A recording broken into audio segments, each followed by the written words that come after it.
Hello, everyone, and welcome back again to Free Conversations.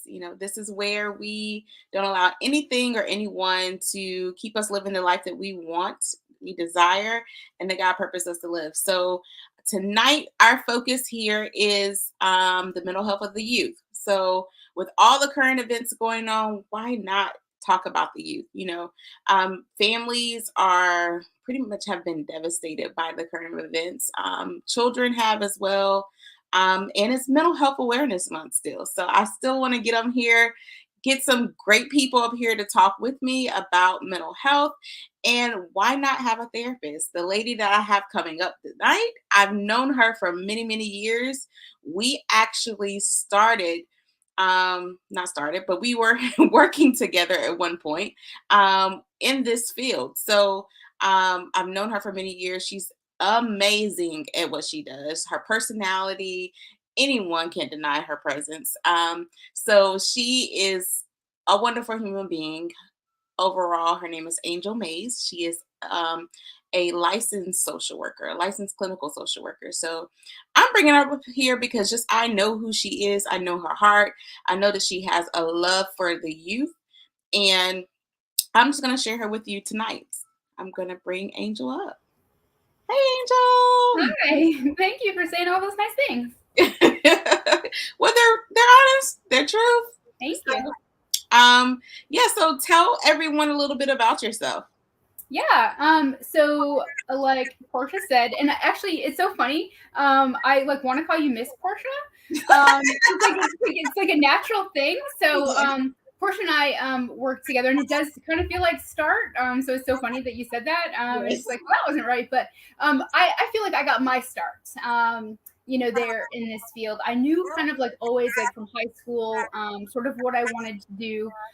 So Portia and I worked at a group home for all boys. Now I know that like a lot of people have thoughts and ideas that like come to their mind about group homes, but Portia and I were really fortunate to work for an excellent one. Actually, one of the boys that we work with, I've been in contact recently. I'm not sure if you saw that, Portia, but yeah.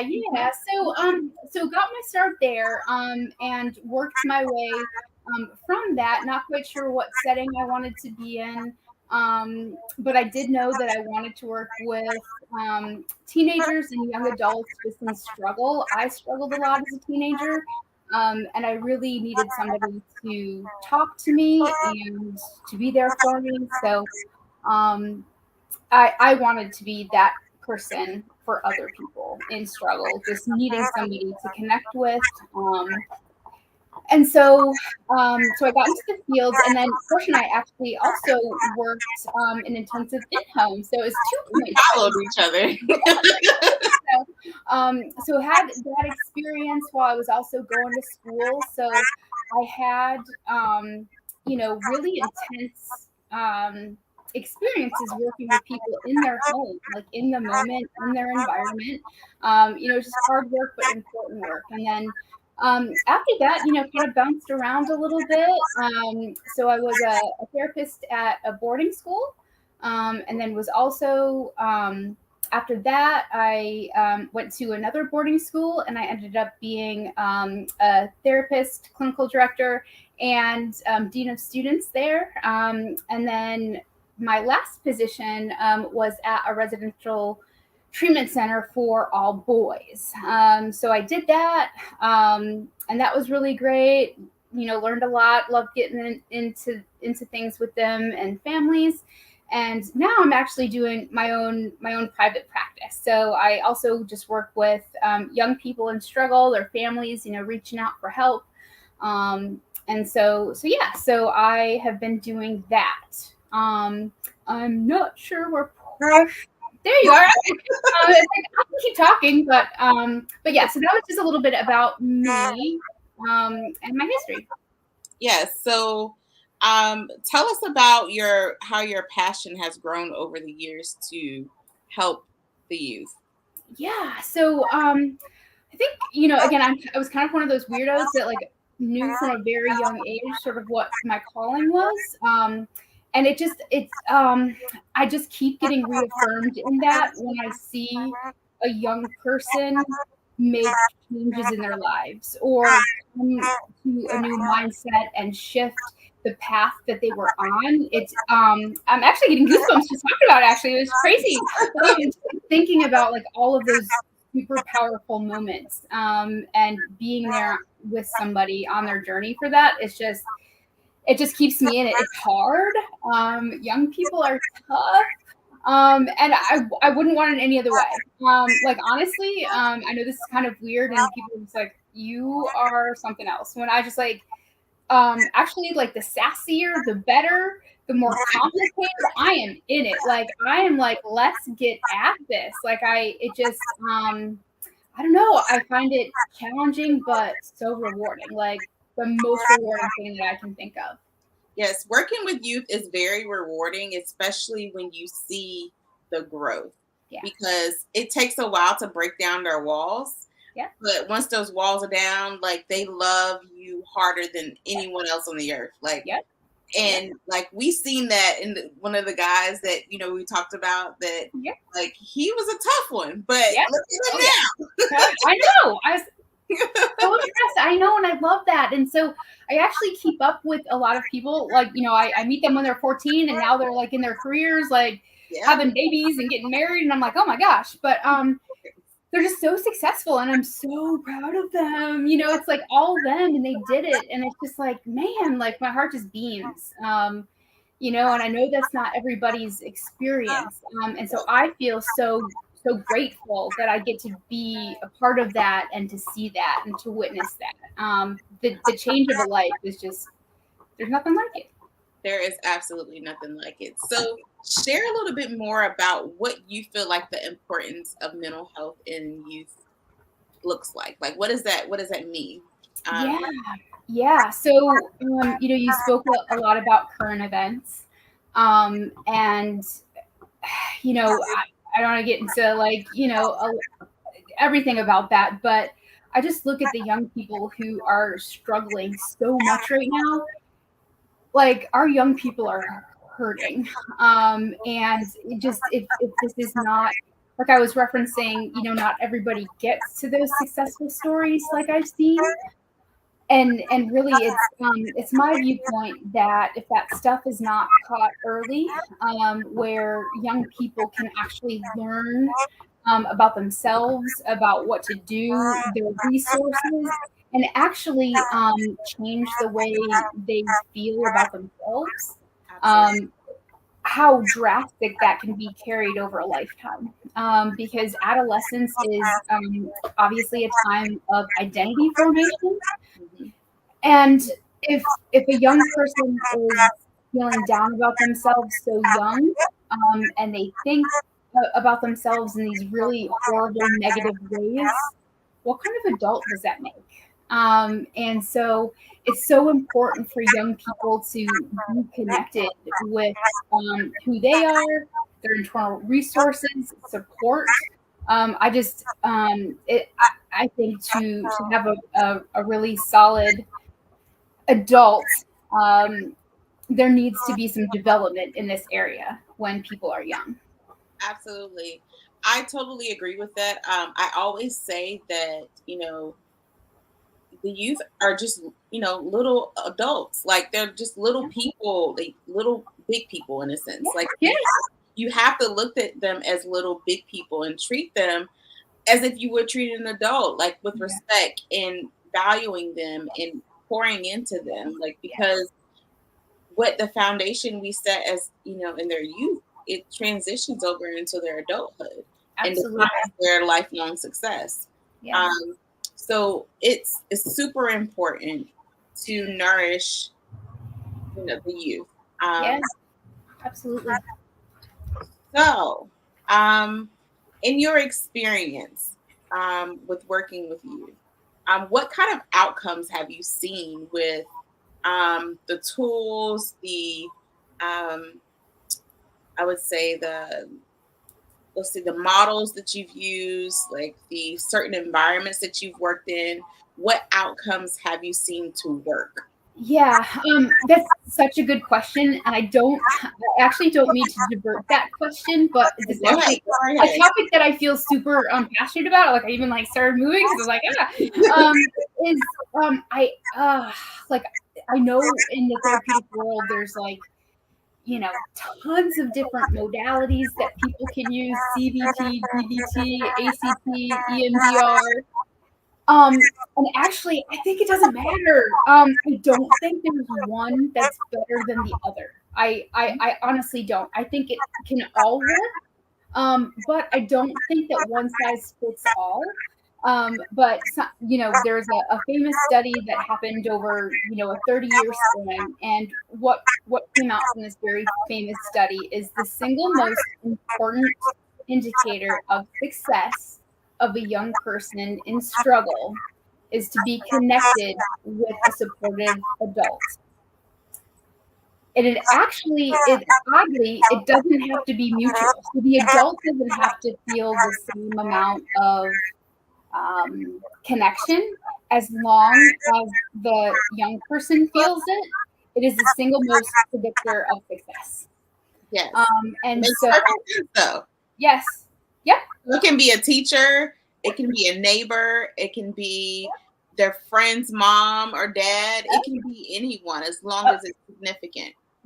yeah. As long as the person feels like they are supported and seen and heard and can be who they are, um, actually, it doesn't matter. So I've been in, all of these different locations, hospitals, in the home, in community mental health, in therapeutic boarding schools, in residential, like in all of these ways. And I've seen success in all of them. But again, I think it's when the young person can really connect and feel like they're sitting with somebody who understands. I actually don't think, again, not to be repetitive, but I don't think the tools so much matter. I think it's about the intention of how it's done, and what you're trying to build. And so there's many different ways to do it. Um, and yeah, so when a lot of the people are talking about like what's best or the best way, and I'm just kind of like, actually, in my experience, it's not about that. Yeah. And it means so much because I can think about in my own life as being young, being an adolescent, like it was those significant people that I saw things in that I was able to connect to that increased my resiliency in life Mhm, because of all the trauma that I've experienced in my life. Those mhm, people helped me see the hope and being, you know, outside of whatever I was in at that moment. It gave me hope about my future yep, because of that connection. Because to me, like it makes even more sense because when people do destructive things to themselves, they have that lack of hope and mhm, they don't have a connection, which creates all that internal yep, um, dis- distorted thinking, should I yep, say? yeah, And it helps by having someone externally who can yeah, connect to you and get you out of that internal yeah, um, fight that you're yeah. experiencing. Yeah, connection is inherently human. And when young people, again, in not knowing who they are, trying to get, a lot of social uh, feelings from people, like they're just trying to like get, friends, and they're trying to figure it out, like where do I belong? Definitely I just think that young people sometimes mask a lot because they don't really know who they are.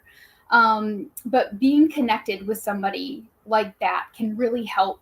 Um, and having friends that understand is really important. Like you said in your experience, like having that hope, that you can be someone for you authentically. Yeah, it's just, yeah, I just can't like say enough about it. I don't mean to go on and on, but yeah, it's I actually think that the the the students or the young people that I find to be most successful, once they put their finger on connection, so it's connection to themselves, connection to others, connection to their values. Like it's all about connection because we're It human. really is. Like we're always, developing and growing, and it's to be inherently human to be connected with others. And so when people lose that, it's just not the same. Yes. So let's talk about the possible effects of the current events on today's youth. So, what are some things that children could possibly be experiencing and Yeah, their parents might not notice? yeah. So actually this is kind of a tricky one because I don't think it's It's an not cookie all encompassing. So right now, a lot of our young people in the U.S. are experiencing crazy amounts of depression and anxiety. Anxiety is through the roof now. Just that's kind of everywhere for our youth. And so, if a young person isn't necessarily expressing that, though it can be seen, there is a lot of a lack of hope because young people in their very short lives have seen a lot. As adults, we have seen in our years a lot, but if you think about, even like an 18-year-old in the last 18 years, some of the things that they've seen. It's not great. We've got like global warming, we have mass shootings, we have the economy that's just, whatever. And adults are stressed out, so they don't have a lot of time sometimes, and it can be really tough. And at the same time, it's funny. So I just want to give this anecdote personally. A lot of the young people, when other things have happened, when I have access to a community, and even this week, young people are actually, some of them, very removed from it. They're just kind of like, yeah, this is our reality. We've been doing shooter drills since kindergarten. Like, yeah, this happens. This is our life. And we also have other people who are just terrified. Their anxiety comes out that way. So again, it can look like being disengaged or not caring, just kind of shut off to it. Because again, like in their lives, this is kind of common. It's not crazy times. Like this is just what it is.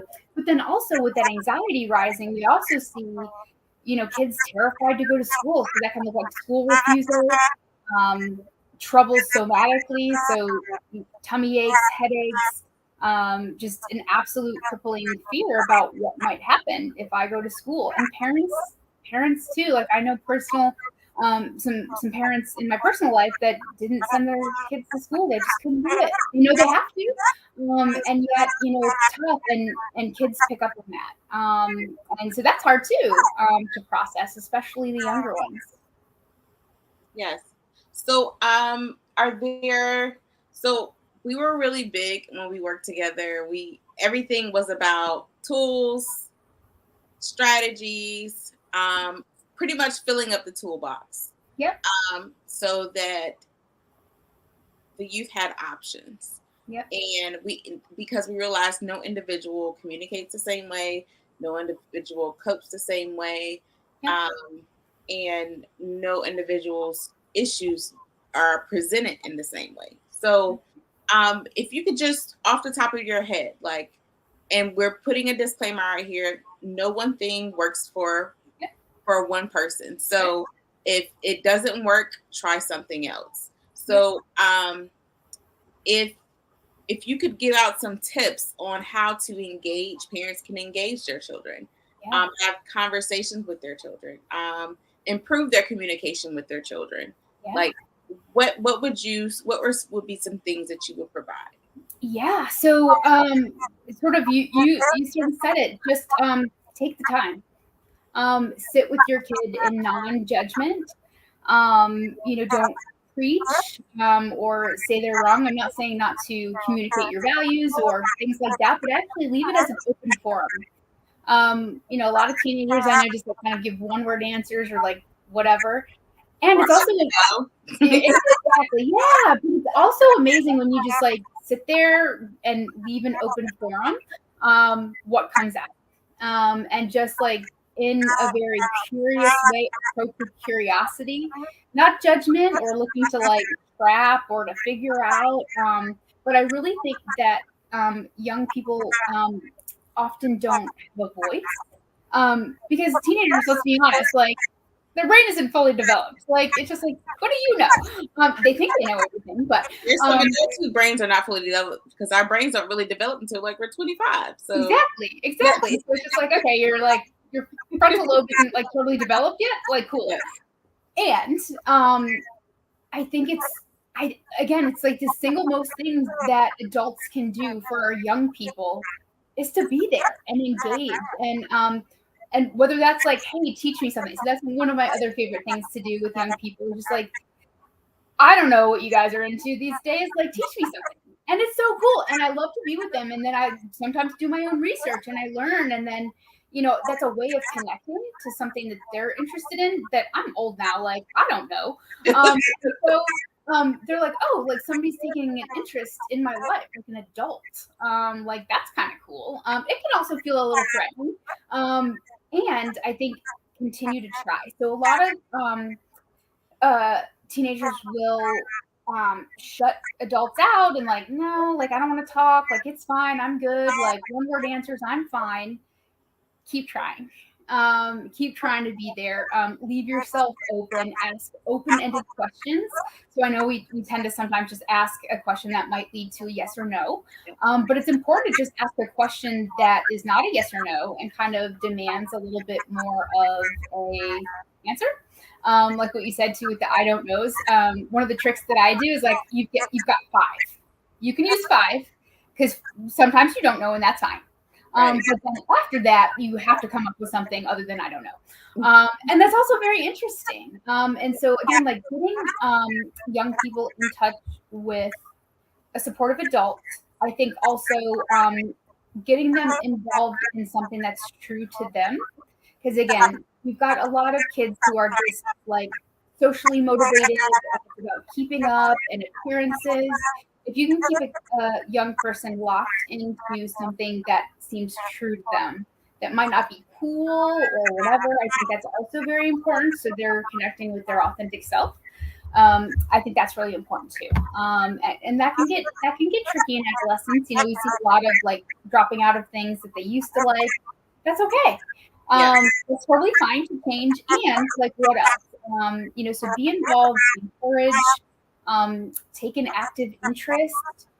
Um, and if a young person is struggling, ask what would be helpful and how to intervene. Because a lot of times I know parents notice things, but they don't know what to do. And so I think it's important, to say, I'm not sure what to do either, but how can I help you? How can I support you? Like I'm noticing some things. And again, one of the bigger things that I can think, like a tool, I don't know if it's a tool necessarily, but something to keep in mind is for adults to be authentic if they can. Also with young people. Be real, be open, be honest, and be true to you. So I think that's how a young person can really connect. Yeah. Yeah. I think that's what really, like, let's just say kids are just adults in little bodies. Like, because I think that even adults, we connect more with true authenticity. I Hmm. always remember that word. Us being our most authentic self. Yeah, So yeah, when we're truly authentic, like we connect more with other people, totally. connect more with us, and the same as with kids. Like when we're honest and we're ourselves, like, but we're still open to who they are. It opens the door Exactly. Yeah. to communication. It opens the door to learning more about them because, like you said, the youth, like especially adolescents, like they're tough. Like even though they're in their stages of identifying who they are, like, and it's a constant thing. And even the adults, like we're constantly evolving too. Like we're trying to figure out who we are. And sometimes you just don't really know, you don't have the answer, but spending time with them, like, Yeah. does open the door. Like, even with me, my relation with my husband, like, we just sit around each other, and then eventually a conversation happens. Yeah. Like, you don't even have to say anything. Like, Yeah. then something will pop up. Like, Yeah. oh, something pop up in my head in the moment, and the same thing can happen with the youth too. So that they might not have anything to say in that moment, but Yeah. eventually something's gonna pop into their brain they want to talk about. Yeah, Um, and I guess you said, I know it's super common, and parents tell me all the time that they get like really discouraged, and like because they almost feel rejected sometimes when like the kids like go away, like I don't want any of that. But I'm on the other end of that, and I get to hear from the young person actually that it matters to them. Just being asked or having somebody like take an interest, even if they reject it. Inside actually it means a lot. yeah, Kids are so like what you said, like they're tough and they can sniff out BS like in a second. They are they also really smarter can. than we give them credit for. As crazy as it can be, I don't mean to say crazy, but like as it's kind of like the adolescent brain is just like all over the place. They're also like super smart, like, and they'll They catch are. if you're not authentic at all. And so I just think it's important because parents shut down sometimes or they're in their own worlds, which makes a lot of sense. um but it's actually really important. And young people in my experience are so observant, and little things can go a long way. I'm proud of you, or thank you, or I messed up. Like those things are so powerful. I can't tell you about how many times I've had young people be so impacted by the things that their parents, the little things, even when like so it can go positive or negative. Something you're just having a bad day, you're just like, maybe you say something that sticks in there. Again, I don't think you have to walk on eggshells with young people, but just be aware that it's actually very important. And I think that is because as a young person, you don't exist without your adults. Like your whole existence. I mean, you have another life, with your friends in school and that sort of thing. But without adults, like they're they're just present in your life. Um, a lot of your environment is controlled by that schedule, just kind of what's going on, around the time when school isn't happening or friends, and it's so important. It's kind of like the teacher student effect. There's lots of students and one teacher. So like the teacher might not know exactly what's happening, but all of those kids are locked into that one person. It's Yeah. kind of like that with adults and kids. Because there's lots of kids and there's lots of adults, but the adult young person relationship, it's more locked in that way, for the young person. Yeah. Because they don't have as many adults. They have a lot of friends, not as many adults. Right. Right. And so something that you brought to my attention, how important is it for an adult to take care of their own mental health for the sake of their children? Oh my god, like that is like the one of the also most important things, and I'm so glad that you mentioned that. So that is usually one of my first questions to parents, like what is their support system like? And if there isn't a strong one, I recommend trying to build one and helping them to build one. A lot of parents are super anxious. They also might have, expectations. They might have their own problems that they're dealing with, and that is can be reflected in their parenting, and sometimes not in the best ways. Because our kids could be an extension of us, and so what we do in our parenting is reflected on our mental state. If we're not in a good mental state, it's hard to be there for our young people too.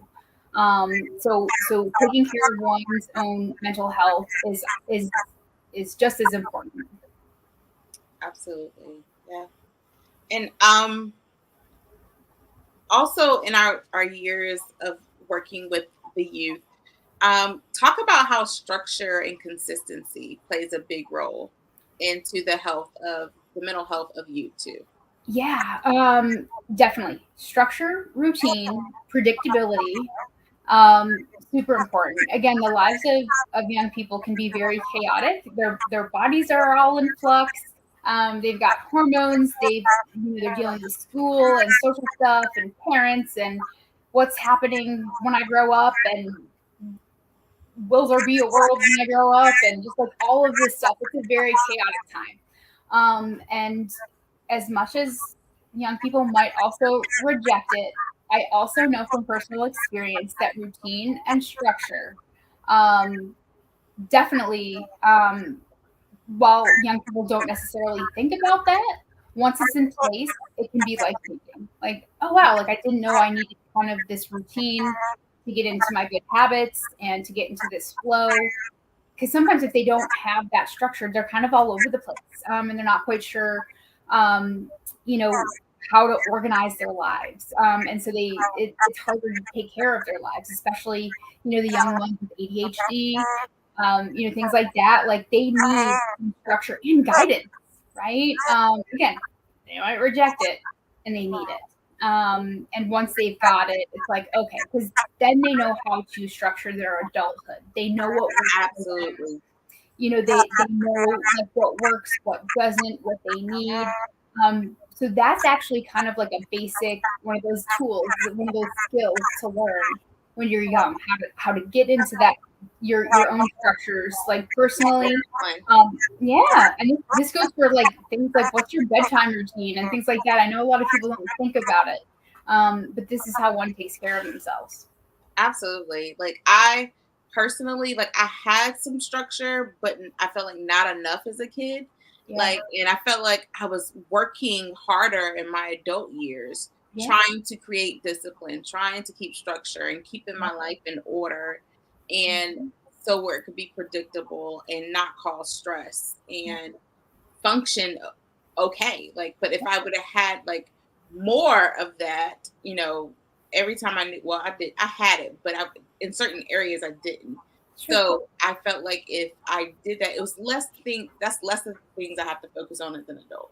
And Right. it Sure. becomes much easier. Uh, Yeah. oh, when we have discipline, focus, and consistency in our lives.